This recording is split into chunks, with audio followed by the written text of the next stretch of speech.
petroleum downstream for failing to capture the actual problem of petroleum shortage and prefer workable solutions on how to address it. The cross-section of the senators on the floor of the Red Chamber at Wednesday's plenary faulted the committee's report after its chairman, Senator Kabiru Marafa, read out some of its recommendations that include implementing a complete deregulation of the sector, upgrade of the nation's existing refineries, and the speedy passage of the PIB bill, among others. It was just an issue of fuel scarcity. So if this is what is going on, and anybody will come here, what are we talking about, subsidy? Then it calls for a lot of questions on not only in the integrity of the Senate, but even what we are doing here. Mr. President, there is fraud in NNPC. There is fraud in Ministry of Finance. There is fraud in Office of Accountant General that needs to be investigated. It has been established because you and I are not aware of the issue of subsidy until it was raised in this day newspaper. That we now notice that there are various figures. Some say it is 41 naira, some say it is 26 naira. The issue is even here, who approved this subsidy? So this report for me is something I think, I don't know how Dino would describe it, whether it is burburu. But as far as I'm concerned, I believe that we must be statesmen. We must look at it from a bipartisan perspective and across party line. And the intention you had, which represents our intention, is that the sufferings of Nigerians should be brought to an end. And I think it's high time we looked at the NNPC and we find out whether they are operating a different constitution from the one we have. They made sacrifice, they did a lot of work. We have issues with the recommendations.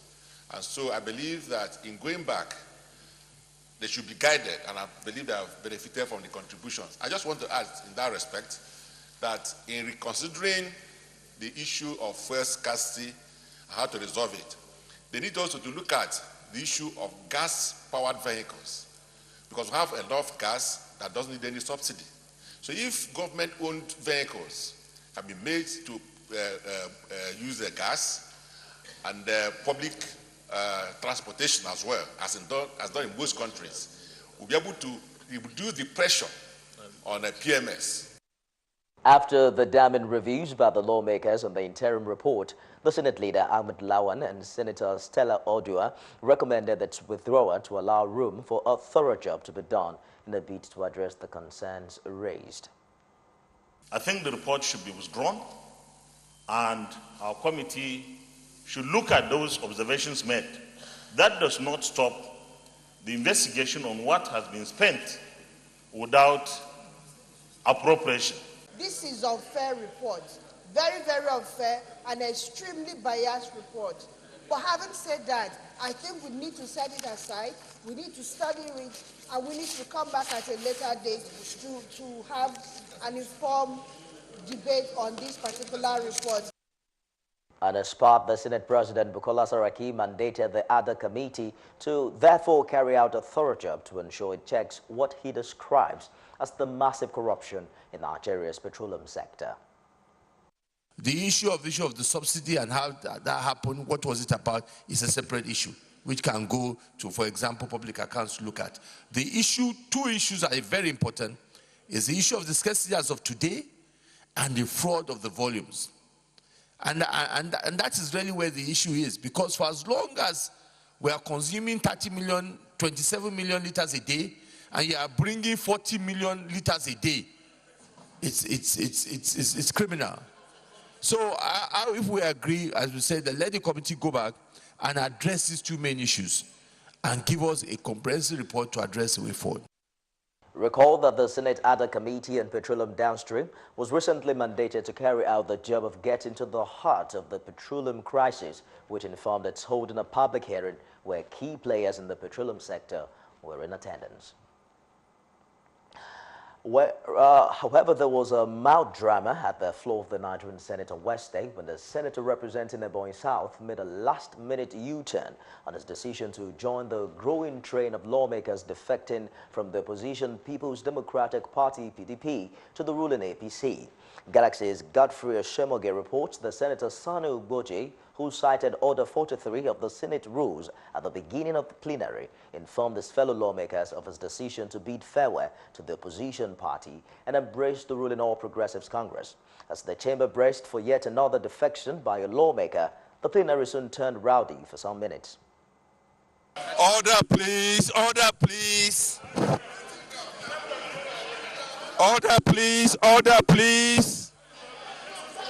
Distinguished senators, please take your seats. Please take your seats.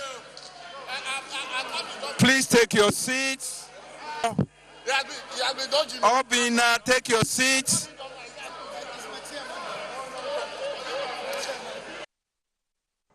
Well, after the restoration of order at the floor of the Red Chamber, Senator Ogboji took the floor to inform his fellow lawmakers of his decision to put his planned defection on hold.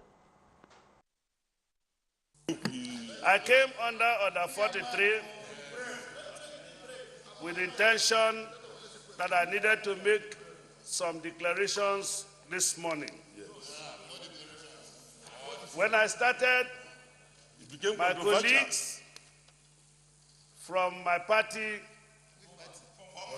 PDP, feel that I needed to consult with them the more. So, because of the love they've shown to me, I want to step down my declaration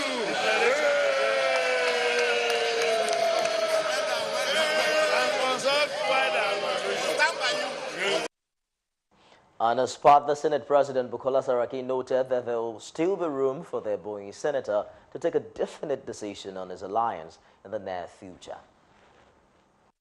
Distinguished colleagues, in line with our rules, Which says there cannot be any further debate on this. His point of order is noted. But also, Senator Sonu Ugoji, I'll keep the whole day free for any time you want to come back on Order 43 today before the close of the session. Let's take you now to the lower chamber of the National Assembly, where the Nigerian Navy says it will continue to support government's effort to stabilizing the nation's unity as well as security of the country's maritime sector.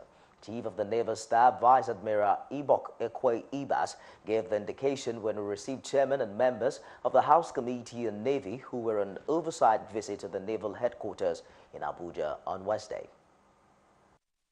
Your committee has had a tour of the various naval establishments and facilities where you have been able to avail yourself the opportunity of seeing what is on ground based on the resources that have been made available to the Navy.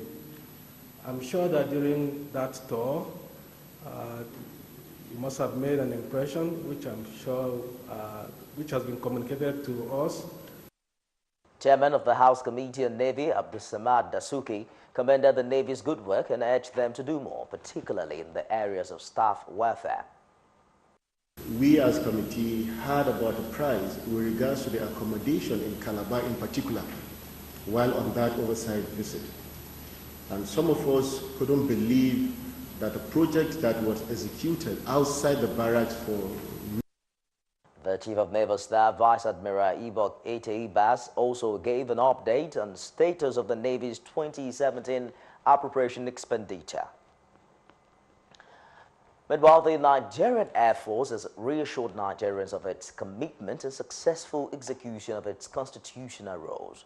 Chief of Air Staff Air Marshal Sadiq Abubakar gave the assurance at the winging ceremony of pilots trained in Westline Aviation South Africa held in Abuja on Wednesday. Air Marshal Abubakar said the force will continue to meet its statutory responsibility and obligations of joining other security agencies in the protection of lives and property in the country. The Air Force would have successfully winged 72 pilots. Furthermore, there are an additional 74 pilots that are training to qualify for awards of Nigerian Air Force wings. The Nigerian Air Force has trained 23 instructor pilots in the last 2 years, while 7 are currently undergoing training abroad, with 3 in the United States and 4 in Jordan.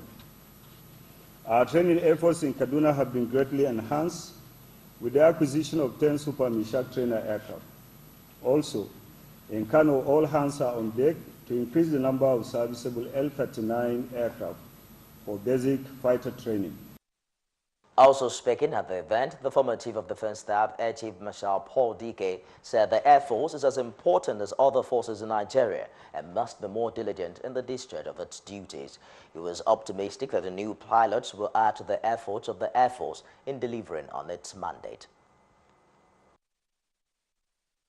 The federal government supports the Air Force as and when necessary. The function of the Air Force can never be overemphasized.